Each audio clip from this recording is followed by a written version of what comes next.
Come on, don't be so uptight. It's just a trade. You'll get something out of it too, Emily said with that smug little smirk she used when she thought she was the smartest person in the room. My stomach dropped. The way she said it, casual teasing like my feelings didn't even register. I stared at her, trying to read her face, trying to make sense of why my own girlfriend was talking about me like I was just part of some deal. I could feel my pulse in my ears. The living room was warm, but a cold wave washed over me. That's when I realized this wasn't just a joke between friends. Something else was going on. Something I hadn't been told. Emily and I had been together for almost 4 years. In the beginning, she was everything I thought I wanted: spontaneous, charming, the kind of person who could light up a room without even trying. We'd spend late nights driving around with no destination, laughing about nothing, talking about everything. She made life feel exciting. But over the past 6 months, something had shifted. It wasn't one big fight or a dramatic blow-up. It was little things. Missed calls she didn't explain. Smiles at her phone when she thought I wasn't looking.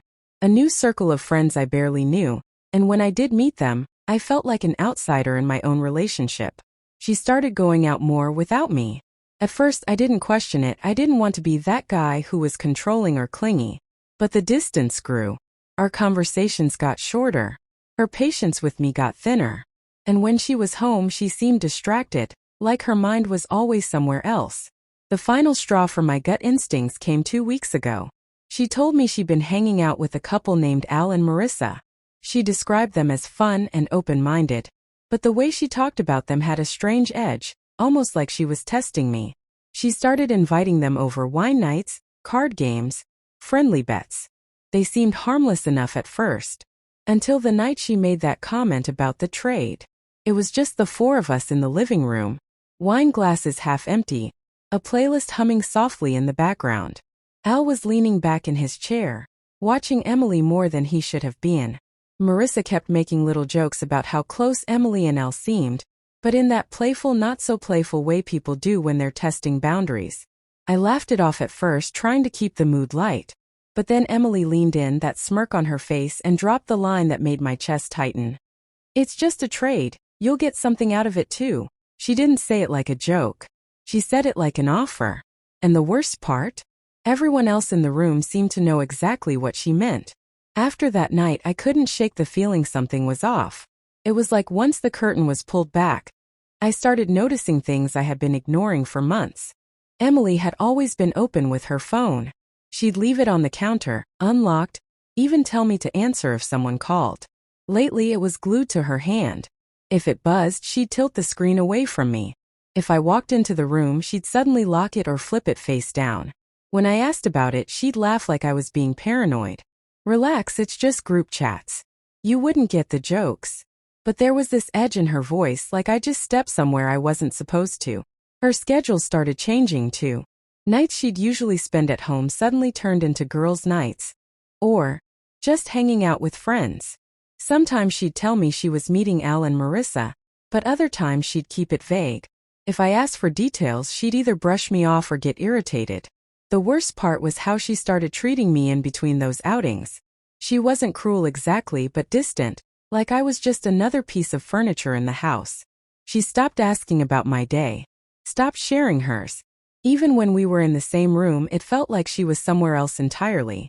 I told myself I was overthinking, that maybe she just needed space, that couples go through rough patches. But the knot in my stomach never loosened. Then there were the little things she didn't realize I noticed.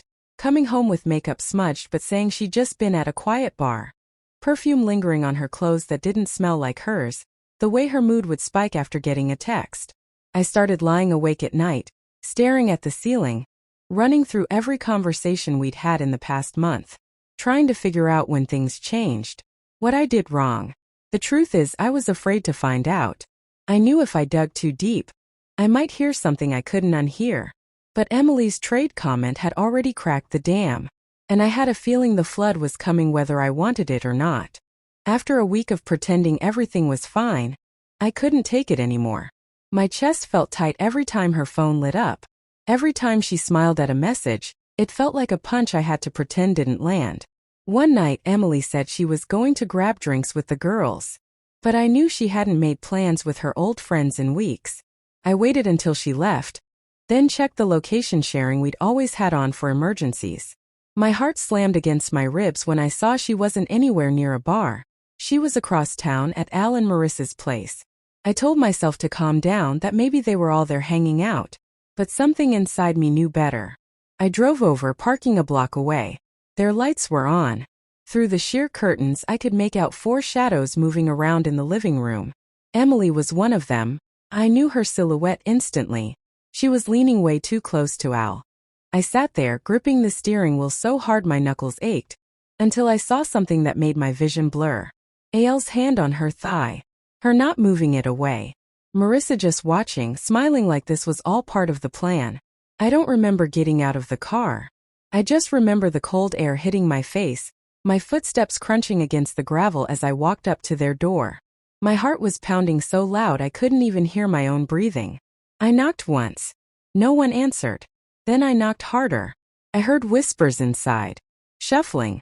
The door finally opened and there was Emily. Flushed cheeks, wide eyes like she'd been caught stealing. "What the hell is this?" I asked, my voice shaking. Al leaned against the wall behind her, casual as if he owned the place. "It's exactly what she told you," he said with a smirk. "Just a friendly trade." Emily didn't deny it. She didn't even look ashamed.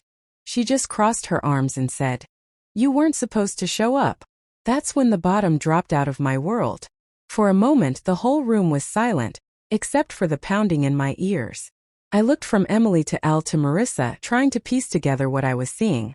But there was nothing to piece together. It was exactly what it looked like. "You were really going to do this? With them? And not even tell me?" My voice cracked halfway through, the words tasting like poison. Emily's arms stayed crossed. "It's not a big deal unless you make it one," she said flatly.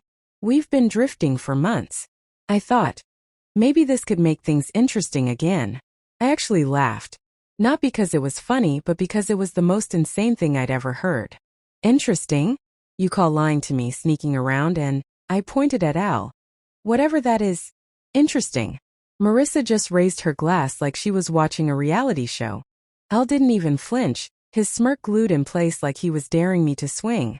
Emily rolled her eyes. "You're being dramatic.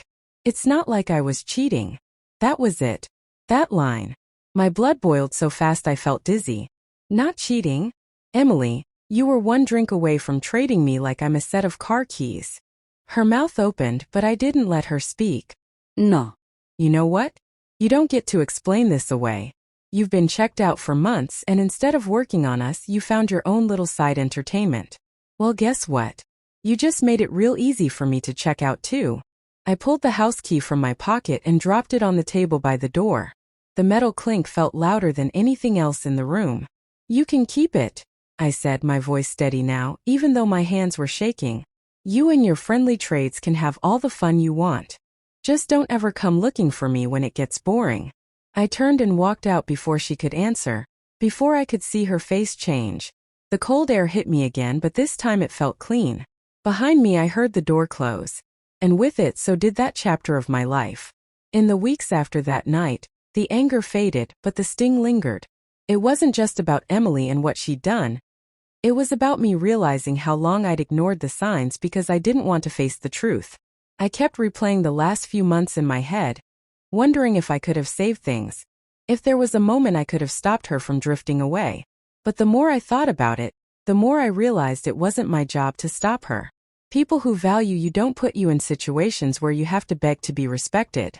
I learned the hard way that trust doesn't erode overnight.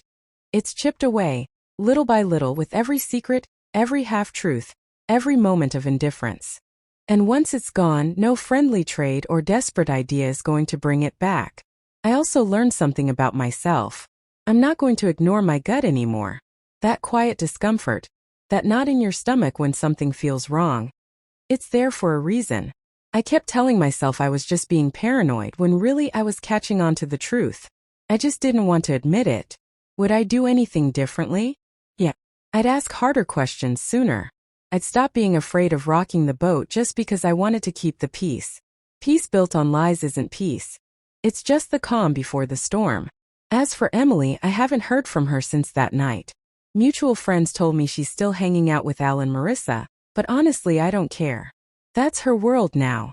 I'm building mine somewhere else. Walking away was the hardest thing I've ever done, but it was also the clearest moment of my life. It reminded me that no matter how much history you have with someone, you're allowed to choose yourself when they stop choosing you. The night ended with a door closing behind me, and for the first time in a long time it felt like freedom.